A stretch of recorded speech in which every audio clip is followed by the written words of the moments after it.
Bwana, kama unavyofahamu viwanja Chamazi vimekuwa ni adimu sana, na kama ukikipata basi utapata kwa bei kubwa.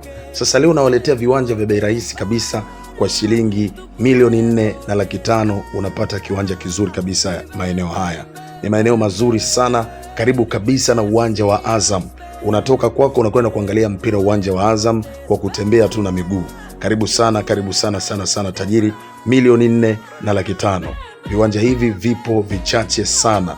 Kwa hiyo wahi mapema uweze kujipatia kiwanja. Kiwanja kipo vizuri sana. Kutoka barabarani mpaka kwenye kiwanja bodaboda ni shilingi 1,000, lakini kwa kutembea ni dakika 20 mpaka 30. Unatembea kwa mguu bila shida yoyote. Karibu sana, viwanja ni vichache. Kwa shilingi milioni 4,500,000 tajiri unapata kiwanja chako na unaanza ujenzi haraka na upesi. Karibu sana uje ujenge nyumba ya ndoto yako. Karibu sana upate ardhi. Ujanja ni kumiliki ardhi bwana. Njoo mapema ujipatie kiwanja chako kizuri kabisa kwa bei sawa na bure. Chamazi, uwanja wa Azam, karibu.